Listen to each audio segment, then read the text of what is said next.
ការពន្យាពេលតើបងប្អូនធ្លាប់មានអារម្មណ៍បែបនេះទេនាឡិការោលនៅពេលព្រឹកអ្នកប្រាប់ខ្លួនឯងថាចាំ5នាទីទៀតចាំបន្តិចទៀតស្រាប់តែកន្លះម៉ោងកន្លងផុតទៅអ្នកមានកិច្ចការសំខាន់ត្រូវធ្វើអ្នកមានគម្រោងដែលត្រូវបញ្ចប់ឬការងាយដូចជាការសម្អាតបន្ទប់គេងជាដើមអ្នកដឹងច្បាស់ណាស់ថាអ្នកត្រូវតែធ្វើវាប៉ុន្តែអ្នកបែរជានិយាយទៅកាន់ខ្លួនឯងថាចាំបន្តិចទៀតចាំពេលមានអារម្មណ៍ល្អជាងនេះចាំសម្រាប់មួយផ្លែសិនចាំស្អែកចាំធ្វើពាក្យថាចាំស្អែកពាក្យដ៏សាមញ្ញមួយម៉ាត់នេះស្ដាប់ទៅដូចជាគ្មានបញ្ហាអ្វីធំដុំទេតែបងប្អូនដឹងទេថាពាក្យចាំស្អែកនេះគឺជាអ្នកលួចពេលវេលាដ៏សាហាវបំផុតនៅក្នុងជីវិតរបស់យើងវាជាឃាតករលាក់មុខដែលកំពុងសម្លាប់ក្តីស្រមៃបំផ្លាញឱកាសនិងបង្កើនភាពតានតឹងដល់យើងជារៀងរាល់ថ្ងៃដោយយើងទាំងមិនដឹងខ្លួនផងថ្ងៃនេះយើងនឹងមិនត្រឹមតែលើកពីបញ្ហាតែម្យ៉ាងទេយើងនឹងដោះស្រាយបញ្ហានេះហើយយើងនឹងស្វែងយល់អំពីឫសគល់របស់វាអ្វីដែលសំខាន់បំផុតយើងនឹងស្វែងរកយុទ្ធសាស្ត្រដើម្បីបំបត្តិទម្លាប់មួយនេះឲ្យចេញឆ្ងាយពីជីវិតរបស់យើងព្រោះអនាគតដែលយើងចង់បានគឺស្ថិតនៅម្ខាងទៀតនៃទម្លាប់ចាំស្អែកនេះឯងផ្នែកទី1តើការពន្យាពេលគឺជាអ្វីបងប្អូនខ្លះអាចនឹកគិតថាខ្ញុំមិនមែនពន្យាពេលទេគឺគ្រាន់តែដកឃ្លាបន្តិចរងចាំឱកាសល្អជាងនេះឬរងចាំឲ្យខ្ញុំបានរៀបរយល្អជាងនេះជាដើមយើងត្រូវបែងចែកឲ្យច្បាស់ការសម្រាកគឺជារឿងចាំបាច់អ្នកដែលធ្វើការហត់អ្នកត្រូវការសម្រាកដើម្បីយកថាមពលតែការពន្យាពេលគឺជារឿងផ្សេងការពន្យាពេលនៅពេលដែលអ្នកដឹងច្បាស់ថាអ្នកគួរតែកំពុងតែធ្វើអ្វីមួយសំខាន់តែអ្នកបែរជាជ្រើសរើសធ្វើអ្វីផ្សេងដែលមិនសូវសំខាន់ឬមិនធ្វើសោះហើយបន្ទាប់មកអ្នកមានអារម្មណ៍ថាអ្នកខុសអ្នកមានអារម្មណ៍ថាស្ដាយក្រោយដែលមិនបានចាប់ផ្ដើមវាមិនមែនជាការសម្រាកទេតែវាគឺជាការកិច្ចវេះរីឯការចំណាយដែលបាត់បង់ទៅតាមរយៈការពន្យាពេលនេះគឺច្រើនពន់ពេកដែលមិនអាចវាស់វែងបានតើការចំណាយនោះជាអ្វីខ្ញុំសូមលើកយកចំណាយ3មកឧទាហរណ៍ជូនបងប្អូនស្ដាប់ទី1គឺវាលួចនៅក្តីស្រមៃរបស់យើងក្តីស្រមៃរបស់យើងចង់បើកអាជីវកម្មមួយតែបែរជាគិតថាចាំយើងមានដើមទុនគ្រប់សិនក្តីស្រមៃចង់រៀនជំនាញថ្មីដូចជារៀនភាសាអង់គ្លេសរៀនចម្អិនម្ហូបនិងការរៀនកុំព្យូទ័រជាដើមតែអ្នកបែរជាគិតថាចាំពេលទំនេរសិនក្តីស្រមៃចង់ឲ្យមានសុខភាពល្អនិងចង់ហាត់ប្រាណតែបែរជាចាំថ្ងៃស្អែកម្ដងហើយម្ដងទៀតពាក្យថាចាំថ្ងៃស្អែកគឺស្មើនឹងការរុញក្តីស្រមៃរបស់អ្នកឲ្យកាន់តែឆ្ងាយទៅរហូតដល់ថ្ងៃមួយនៅពេលដែលអ្នកក្រឡេកមកមើល5ឆ្នាំក្រោយក្តីស្រមៃទាំងនោះនៅតែជាក្តីស្រមៃហើយអ្នកក៏នៅតែជាអ្នកដដែលទី2វាបង្កើតនៅបំណុលនៃការធុញថប់ការងារដែលអ្នកត្រូវធ្វើថ្ងៃនេះមិនបានបាត់ណាទេបើអ្នកមិនធ្វើវានៅថ្ងៃនេះស្អែកវានឹងនៅទីនោះដដែលហើយថែមទាំងមានការងារថ្មីរបស់ថ្ងៃស្អែកមកបន្ថែមទៀតវាដូចជាបំណុលអីចឹងដែរបើអ្នកមិនសងនៅក្នុងថ្ងៃនេះថ្ងៃស្អែកវានឹងកើនការប្រាក់នោះហើយគឺជាភាពតានតឹងនិងការថប់បារម្ភអ្នកសម្រានមិនលក់អ្នកញ៉ាំមិនឆ្ងាញ់អ្នកនឹងមានអារម្មណ៍ថាមានអ្វីមួយយ៉ាងធ្ងន់ជាប់នឹងទ្រូង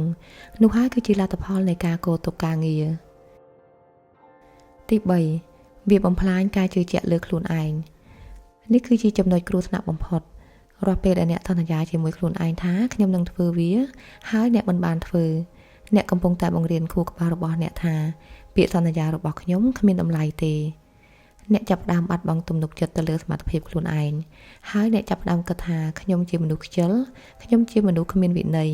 ហើយខ្ញុំធ្វើអ្វីក៏មិនបានសម្រេចដែរអ្នកចាប់ផ្ដើមកសាងអត្តសញ្ញាណខ្លួនឯងថាអ្នកជាអ្នកពន្យាពេលហើយពេលដែលអ្នកជឿថាអ្នកជាមនុស្សបែបហ្នឹងអ្នកនឹងកាន់តែពន្យាពេលថែមទៀតវាគឺជាទម្លាប់មួយដែលមិនគួរអនុវត្តតតែសោះដោយពាក្យចាស់ថាដាំជើងក្រានមិនឆ្អិនបើអ្នកចេះតែគិតចេះតែរៀបចំផែនការចេះតែចាំតែអ្នកមិនព្រមដុតភ្លើងឬចាប់ផ្ដើមធ្វើនោះបាយរបស់អ្នកនឹងមិនមានថ្ងៃឆ្អិនឡើយផ្នែកទី2ហេតុអ្វីយើងពន្យាពេលយើងអាចឈ្នះសត្រូវនៃការពន្យាពេលនេះតោះតែយើងត្រូវយល់ឲ្យច្បាស់ពីវាមនុស្សយើងពន្យាពេលមិនមែនដោយសារយើងខ្ជិលនោះទេឬគោលពិតប្រាកដគឺជ្រៅជាងនឹងហើយវាច្រើនតែលាក់បាំងនៅក្នុងចិត្តរបស់យើងឬគោលទី1ការភ័យខ្លាចនេះគឺជាមូលហេតុដ៏ធំបំផុតយើងមិនមែនភ័យខ្លាចការងារនោះទេប៉ុន្តែយើងភ័យខ្លាចនៅក្នុងការចាប់ផ្ដើមនិងលទ្ធផលរបស់វាឧទាហរណ៍អ្នកចង់ធ្វើជាតួសម្ដែងតែអ្នកខ្លាចគេនិយាយថាអាជីពនេះមិនល្អ ខ្លាចក្នុងការទីទានថាសម្រស់អ្នកមិនស្អាតគ្រប់គ្រាន់ដូច្នេះអ្នកចេះតែចាំរហូតហើយអ្នកក៏មិនបានចាប់ផ្ដើមសោះការពន្យាពេលคล้ายទៅជាខែលរារាំងអ្នកពីភាពជោគជ័យនិងការសាកល្បងអ្វីដែលថ្មីជួនកាលយើងខ្លាចភាពជោគជ័យស្ដាប់ទៅដូចជាចម្លែកមែនទេដែលយើងខ្លាចភាពជោគជ័យ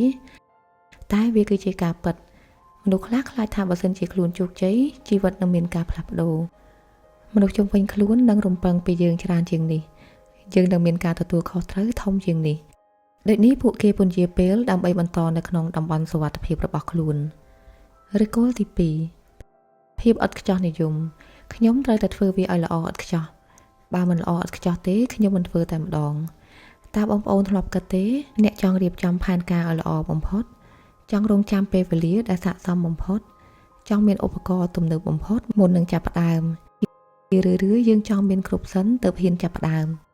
តែការពិតគឺគ្មានថ្ងៃណាដែលល្អឥតខ្ចោះនោះទេភាពឥតខ្ចោះនិយមគឺគ្រាន់តែជាលេសដ៏ស្រស់ស្អាតមួយនៃការភ័យខ្លាចដែលជានិច្ចកាលតែងតែរារាំងយើងមិនឲ្យចាប់ផ្ដើមពួកគេភ្លេចបាត់ទៅថាជំនាញដ៏ប៉ិនប្រសប់មួយគឺការចេញពីការអនុវត្តជាប្រចាំស្នាដៃការងារទី1តែងតែអន់ជាងស្នាដៃការងារទី100អាជីវកម្មថ្ងៃដំបូងតែងតែមានបញ្ហានេះគឺជារឿងធម្មតាការចាប់ផ្ដើមរៀនពីអ្វីមួយតែងតែពិបាកនៅពេលដែលទើបចាប់ផ្ដើមឬគោលទី3អារម្មណ៍ថាការងារធំពេកអ្នកមើលទៅកិច្ចការហាក់ដូចជាភ្នំមួយដ៏ធំដូចជាការត្រូវសរសេរសារណា60ទំព័រត្រូវរៀបចំផែនការអាជីវកម្មទាំងមូលត្រូវរៀនភាសាចិនឲ្យចេះក្នុងរយៈពេលខ្លីជាដើមពេលខួរក្បាលយើងធ្វើអ្វីដែលធំពេកប្រព័ន្ធការពារខ្លួនរបស់យើងនឹងចាប់ផ្ដើមប្រាប់ថាវាពិបាកណាស់វាឈឺក្បាលណាស់ទៅមើលតិចតុកមួយផ្លែតសិននេះគឺជាយន្តការកិច្ចវេះពីការឈឺចាប់និងក្តីលំបាកទាំងឡាយអ្នកមានអារម្មណ៍ថាលំបាកពេកនៅក្នុងការចាប់ផ្ដើមដូច្នេះក៏អ្នកសម្រេចចិត្តមិនចាប់ផ្ដើមតែម្ដងឬគោលទី4ការខ្វះហេតុផលច្បាស់លាស់នៅក្នុងការអនុវត្តអ្នកដឹងថាអ្នកត្រូវធ្វើអ្វីតែអ្នកមិនច្បាស់ថាហេតុអ្វីត្រូវធ្វើវានោះទេនៅពេលដែលហេតុផលរបស់អ្នកមិនខ្លាំងក្លានោះកម្លាំងចិត្តរបស់អ្នកក៏ខ្សោយទៅតាមនោះដែរអ្នកត្រូវដឹងថាហេតុអ្វីអ្នកត្រូវក្រោកហាត់ប្រាណពីព្រលឹមបើហេតុផលរបស់អ្នកគ្រាន់តែចង់ស្រកទម្ងន់វាប្រហែលជាមិនទាន់គ្រប់គ្រាន់នោះទេតែបើសិនជាហេតុផលរបស់អ្នកគឺខ្ញុំចង់មានសុខភាពល្អដើម្បីអាចរស់នៅមើលថែអ្នកមានគុណរបស់ខ្ញុំបានយូរឬខ្ញុំចង់មានកម្លាំងលេងជាមួយនឹងកូនរបស់ខ្ញុំហេតុផលនេះគឺមានកម្លាំងខ្លាំងក្លាណាស់នៅពេលដែលហេតុផលរបស់អ្នកខ្លាំងនោះភាពខ្ជិលឬការពន្យាពេលនឹងមិនអាចយកឈ្នះនៅលើអ្នកបានទេហេតុផលនៅក្នុងការចាប់ផ្ដើមធ្វើអ្វីមួយនិងធ្វើជាប្រចាំគឺប្រៀបដូចជាកម្លាំងដំណក់ទឹកដែលបន្តស្រក់នៅលើថ្មនៅក្នុងថ្ងៃណាមួយទឹកក៏អាចទម្លុះថ្មដ៏រឹងមាំបានឬគោលទី5ទម្លាប់នៃភាពងាយស្រួលយើងកំពុងរស់នៅក្នុងយុគសម័យដែលអ្វីៗក៏លឿនចង់ញ៉ាំអីគឺយើងអាចកំងបានភ្លាមចង់សប្បាយអាចបើកទូរស័ព្ទអូស TikTok Facebook គឺយើងអាចសប្បាយចិត្តបានភ្លាមខួរក្បាលរបស់យើងត្រូវបានបង្វឹកឲ្យស្វែងរកភាពរីករាយនៅក្នុងពេលខ្លីការងារដែលសំខាន់ដូចជាការរៀនសូត្រការធ្វើគម្រោងការសន្សំលុយវាមិនផ្ដល់នូវលទ្ធផលភ្លាមទេគឺវាទាមទារនូវការអត់ធ្មត់និងអត់ធន់រយៈពេលយូរដូចនេះនៅពេលដែលយើងជ្រើសរើសរវាងការអង្គុយធ្វើការដែលមិនបានលទ្ធផលភ្លាមតែវាសំខាន់សម្រាប់អនាគតនិងការអង្គុយអូស Facebook ដែលធ្វើឲ្យយើងសប្បាយចិត្តភ្លាមនោះខួរក្បាលដែលមិនបានហ្វឹកហាត់នឹងជ្រើសរើសយកជម្រើសទី2ជានិច្ចនេះមិនមែនជាកំហុសរបស់អ្នកទេនេះគឺជារចនារបស់ខួរក្បាលដែលយើងត្រូវតែធ្វើការហ្វឹកហាត់វាឡើងវិញបងប្អូនមិត្តអ្នកស្ដាប់ពេលនេះយើងបានស្គាល់មុខសត្រូវនៃភាពជោគជ័យហើយយើងដឹងថាវាជាអ្វីហើយយើងដឹងថាវាកំពុងលួចអ្វីពីយើងលើសពីនេះយើងក៏ដឹងថាហេតុអ្វីវាកើតឡើងការស្គាល់ដឹងថាអ្វីជាបញ្ហាគឺជាជំហានដំបូងនៃការដោះស្រាយប្រកបទៅដោយប្រសិទ្ធភាពបន្តទៅទៀតនេះខ្ញុំនឹងចែករំលែកនៅអាវុធនិងយុទ្ធសាស្ត្រដែលជាជំហានតូចតែមានប្រសិទ្ធភាពបំផុតបងប្អូនអាចចាប់ផ្ដើមប្រើភ្លាមនៅក្នុងថ្ងៃនេះដើម្បីយកជ័យជំនះលើអ្វីដែលតែរៀងរាំងនៅភាពជោគជ័យរបស់អ្នកយើងមានយុទ្ធសាស្ត្រចំនួន3ដើម្បីកម្ចាត់ការពន្យាពេលយុទ្ធសាស្ត្រទី1ច្បាប់5វិនាទីច្បាប់5វិនាទីនេះបង្កើតឡើងដោយលោកស្រី Mel Robbins នៅពេលណាដែលអ្នកមានគំនិតចង់ធ្វើអ្វីមួយដែលសំខាន់ឧទាហរណ៍ដូចជាការទូរស័ព្ទទៅអតិថិជនការក្រោកពីគេងការទៅហាត់ប្រាណនៅពេលនោះខួរក្បាលរបស់យើងនឹងព្យាយាមបញ្ឈប់យើងនៅក្នុងរយៈពេល5វិនាទីដោយចាប់ផ្ដើមរកលេសផ្សេងដូចជាការនៅចាំបន្តិចទៀតឥឡូវនេះនៅហត់ណាស់ នៅមិនទាន់មានពេលគ្រប់គ្រាន់ជាដើមពេលនេះយើងអាចប្រើយុទ្ធសាស្ត្រ5វិនាទីគឺនៅក្នុងពេលដែលគំនិតនោះចាប់ផ្ដើមកើតឡើងបងប្អូនត្រូវរាប់5 4 3 2 1និងក្រោកឈរឡើងហើយចាប់ផ្ដើមធ្វើសកម្មភាពភ្លាមដោយមិនទុកពេលឲ្យខួរក្បាលរបស់អ្នកគិតរកលេសផ្សេងឡើយវាគឺជាការដណ្ដើមការគ្រប់គ្រងអារម្មណ៍មកផ្ទេរទៅជាសកម្មភាពភ្លាមវិញបើការងារនោះពិបាកសូមកុំសន្យាជាមួយខ្លួនឯងថាខ្ញុំនឹងធ្វើវារយៈពេល3ម៉ោងការធ្វើបែបនេះខួរក្បាលរបស់អ្នកនឹងប្រកែកមិនព្រមធ្វើនោះទេហើយយើងអាចបដូរមកនិយាយថាខ្ញុំនឹងធ្វើវាត្រឹមតែ5នាទីប៉ុណ្ណោះឧទាហរណ៍ខ្ញុំនឹងរត់ត្រឹមតែ5នាទីខ្ញុំនឹងអានសៀវភៅត្រឹមតែ5នាទីហើយខ្ញុំនឹងសម្អាតតុធ្វើការត្រឹមតែ5នាទីភាគច្រើននៅពេលដែលយើងចាប់ផ្ដើមធ្វើបាន5នាទីហើយអ្នកនឹងមានកម្លាំងចិត្តធ្វើបន្តទៀតឧបសគ្គដែលធំបំផុតមិនមែនជាការអនុវត្តទេតែគឺជាការចាប់ផ្ដើមយុទ្ធសាស្ត្រនេះគឺជាការបញ្ជាខួរក្បាលរបស់អ្នកឲ្យព្រមធ្វើនិងព្រមចាប់ផ្ដើមតែប៉ុណ្ណោះយុទ្ធសាស្ត្រទី2គឺយុទ្ធសាស្ត្របំបែកភ្នំឲ្យទៅជាដុំថ្មតូចហេតុផលមួយដែលធ្វើឲ្យយើងពន្យាពេលគឺដោយសារតែយើងមានអារម្មណ៍ថាការងារធំពេកឬលំបាកពេកមែនទេយើងកុំព្យាយាមឡើងភ្នំទាំងមូលនៅក្នុងថ្ងៃតែមួយគ្មានអ្នកណាអាចធ្វើបាននោះទេអ្វីដែលយើងត្រូវធ្វើគឺត្រូវបំបែកការងារនោះចេញជាតូចឧទាហរណ៍បើអ្នកចង់សរសេរអត្ថបទ50ទំព័រកុំដាក់គោលដៅថាសរសេរ50ទំព័រគឺវាច្រើនពេកហើយយើងអាចបំបែកវាចេញជាជំហានតូចដូចជាជំហានទី1រកប្រធានបទនៅក្នុងថ្ងៃនេះជំហានទី2រកឯកសារយោង5នៅក្នុងថ្ងៃស្អែកជំហានទី3សរសេរគម្រោងការងារនៅថ្ងៃខាងស្អែកជំហានទី4សរសេរតែសេចក្តីផ្ដើមនៅថ្ងៃបន្ទាប់និងជំហានទី5សរសេរឲ្យបាន500ពាក្យជារៀងរាល់ថ្ងៃនៅពេលដែលអ្នកបំបែកវាទៅជាការងារតូចដែលអ្នកអាចគ្រប់គ្រងបាននោះខួរក្បាលរបស់អ្នកនឹងលែងភ័យខ្លាចទៀតហើយអ្នកនឹងមានអារម្មណ៍ថាត្រឹមហ្នឹងគឺខ្ញុំអាចធ្វើទៅបានរាល់ពេលដែលអ្នកបញ្ចប់ជំហានតូចមួយអ្នកនឹងមានអារម្មណ៍ថាឈ្នះអារម្មណ៍ឈ្នះនេះហើយដែលជាកម្លាំងចិត្តឲ្យអ្នកបន្តជំហានទៅបន្ទាប់ទៀតដោយពាក្យចាស់ខ្មែរយើងថាចេះតែមួយចេះឲ្យប្រសពឬធ្វើម្ដងមួយជំហានសន្សឹមតែច្បាស់លាស់យុទ្ធសាស្ត្រទី3កំចាត់ភាពឥតខ្ចោះនិយមបើខ្ញុំមិនអាចធ្វើវាឲ្យឥតខ្ចោះទេគឺខ្ញុំសុខចិត្តមិនធ្វើនេះគឺជាផ្នត់គំនិតដែលបំផ្លាញក្តីស្រមៃច្រើនបំផុតសូមចងចាំពាក្យនេះ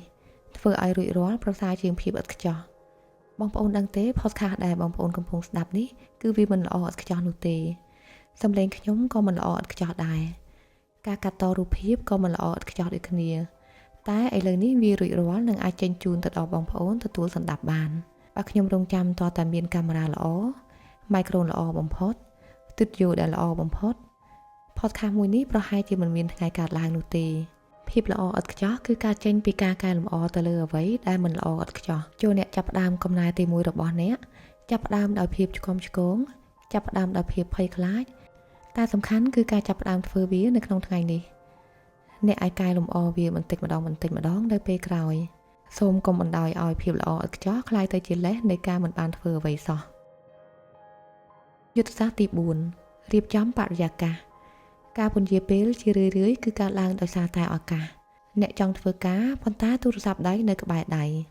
សំឡេងសាររោឡើងអ្នកក៏យកវាមកមើល1ម៉ោងកន្លងផុតទៅអ្នកនៅតែជក់ចិត្តដោយមិនដឹងខ្លួននៅក្នុងបរិបទនៃការរស់នៅយើងងាយនឹងរវល់ជាមួយរឿងជុំវិញខ្លួនណាស់ដំណោះស្រាយនៅក្នុងរឿងនេះយើងកំពុងផ្អែកទៅលើកម្លាំងចិត្តតែម្យ៉ាងព្រោះកម្លាំងចិត្តរបស់មនុស្សយើងមានដែនកំណត់ចូលអ្នកពឹងផ្អែកទៅលើការរៀបចំបរិយាកាសដែលបង្កនៅភាពងាយស្រួលបើអ្នកចង់ហាត់ប្រាណនៅពេលព្រឹកសូមរៀបចំខោអាវហាត់ប្រាណនិងស្បែកជើងទុកនៅក្បែរគ្រែតាំងពីយប់នៅពេលដែលអ្នកភ្ញាក់មកគឺអ្នកឃើញវាភ្លាម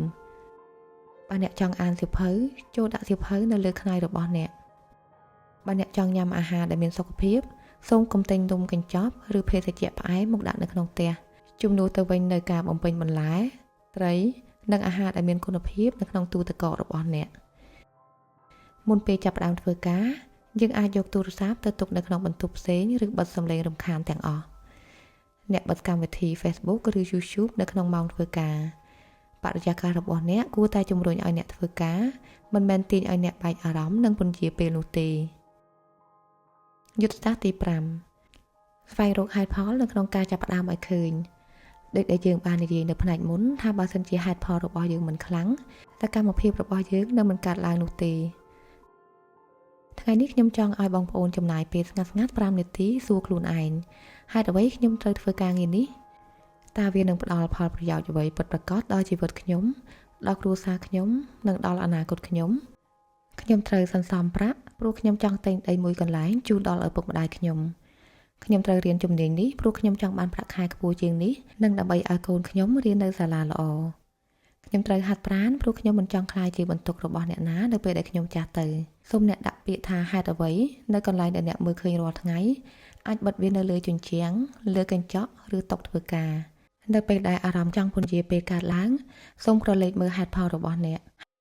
ហេតុផលនេះគឺជាធម៌ពលដ៏ខ្លាំងក្លាបំផុតដែលនឹងរុញច្រានអ្នកឲ្យបន្តដំណើរទៅមុខ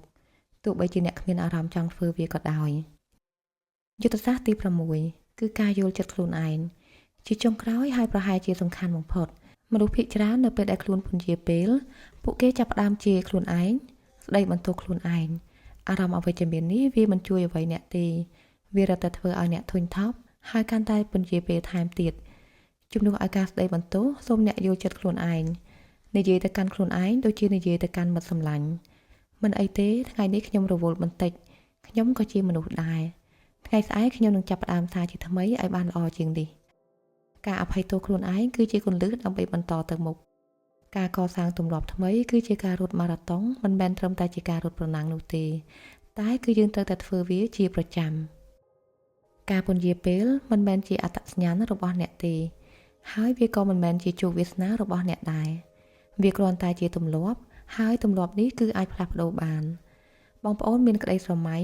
បងប្អូនមានសក្តានុពលបងប្អូនមានហេតុផលដ៏អស្ចារ្យនៅក្នុងការចាប់ផ្ដើមអ្វីមួយសូមកុំឲ្យពាក្យថាចាំស្អែកចាំបន្តិចទៀត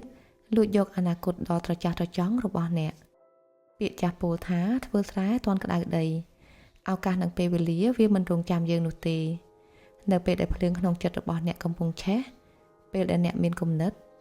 ពេលដែលអ្នកមានកម្លាំងសូមចាប់ផ្ដើមធ្វើវាភ្លាមថ្ងៃនេះខ្ញុំមិនសូមឲ្យអ្នកផ្លាស់ប្ដូរជីវិតទាំងមូលនោះទេខ្ញុំគ្រាន់តែសូមឲ្យអ្នកឈ្នះនៅការចាប់ផ្ដើមតូចមួយប៉ុណ្ណោះតើការងារសំខាន់អ្វីដែលអ្នកពន្យាពេលច្រើនដងបំផុតចូលសរសេរវាចេញមកហើយអនុវត្តច្បាប់5វិនាទីឥឡូវនេះកុំរងចាំតតែមានអារម្មណ៍ចាប់ផ្ដើមមកដល់